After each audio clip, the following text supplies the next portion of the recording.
Hello everyone, another channel takeover today. This time I'm passing the channel over to Alison and Bryce of Better Half Reviews.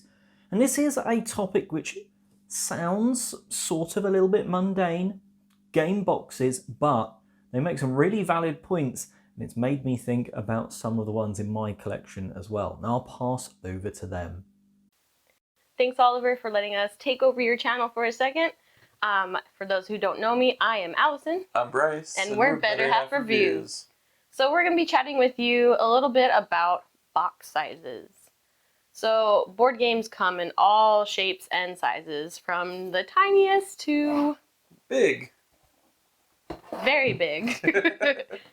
There's a few things that we wanted to talk about. So when you're choosing a game off the shelf, do you typically gravitate towards teeny tiny games or more standard sized games? Or big games. Or big games. So when I was first getting into this hobby, I was looking more for games like this size or like Ticket to Ride size. It's like, ooh, that looks cool. I'll pick it up off the shelf. Or Pandemic. Yeah. That was like a standard box size for a long time, it felt like. And stuff like this, or this, or this, I would usually just pass by it because I'm like, that's not much of a game. There's not much there. Well, and honestly, I would look at things like this and think, oh, Uno, Phase 1, or Phase 10, whatever it's called. Phase 1. That's the length of game you should play with that. Right. Just kidding. But anyway, and so I was like Allison, it's not much of a game. Yeah. But then you buy games like this, and then this is all that comes in it. And you're like, this giant box for just a tiny bit amount. So there's a happy medium between games that sell you air and then games that are just compact. But both of them have, a good amount of game in them. I think the more I got into the hobby, the more I was willing to look at crazy large size boxes and also teeny tiny wallet games and not be like, there's not much of a game. Where it's like, this is a cute little puzzly game and I like it. And I don't judge anymore.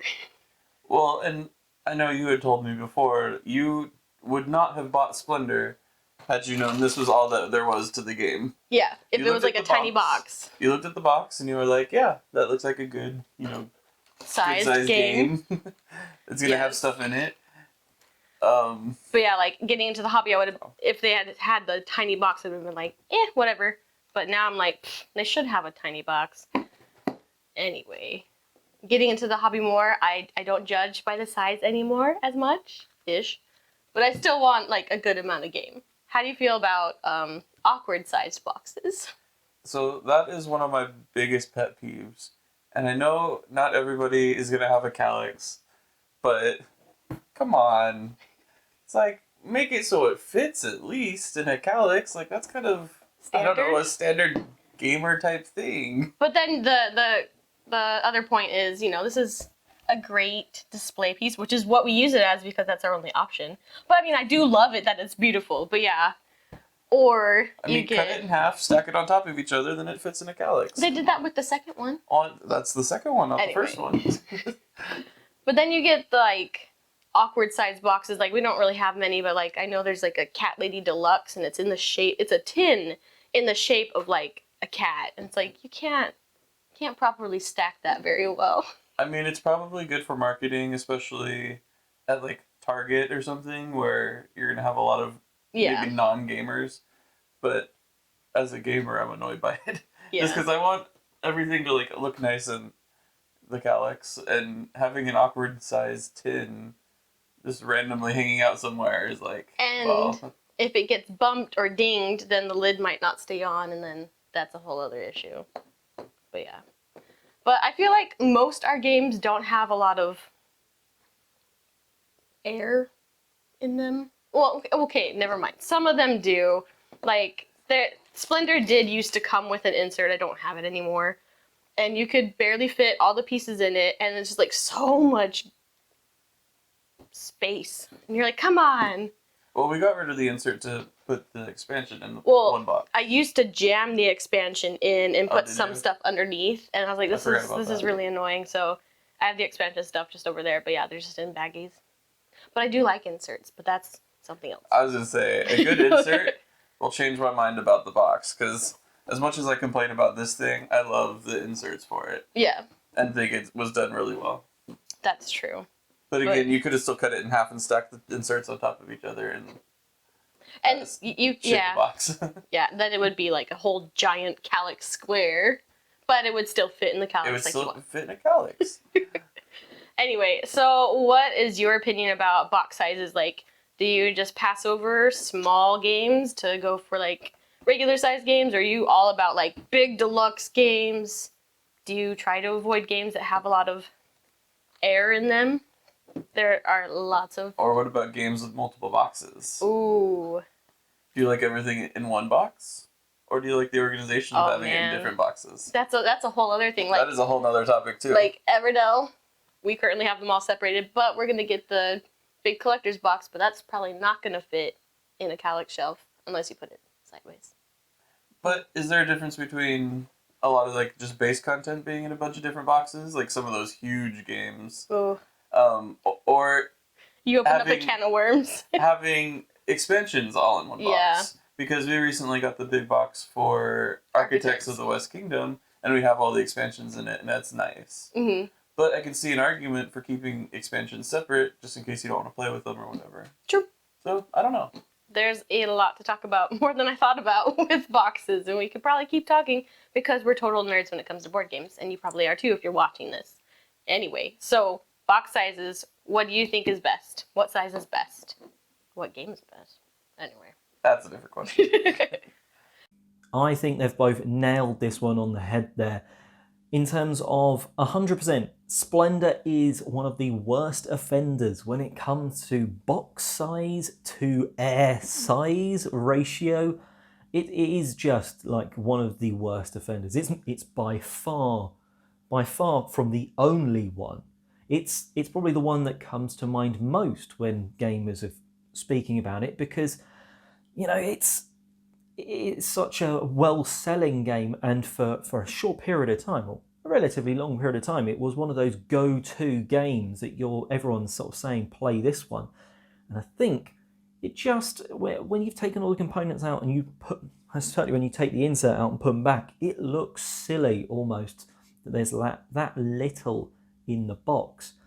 The other end of the spectrum though, there's the games, which I'm struggling to think of the series names, where you've got Architects of the West Kingdom, it's maybe just the West Kingdom Saga or something like that, where you are stuffing the components in and you're almost having to play Tetris to fit things back into the box.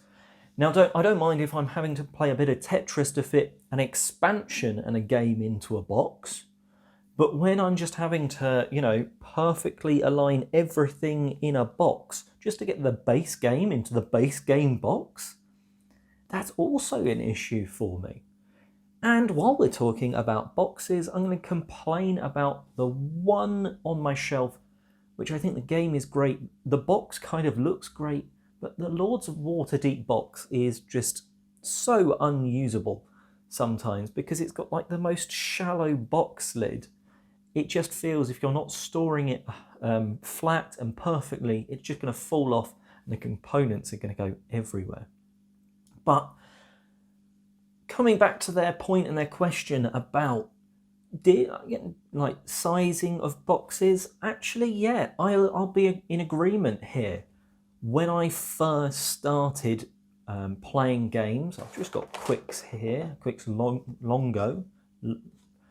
This style sort of small box just made me think, it's going to be a small, quick, but probably not enthralling sort of game.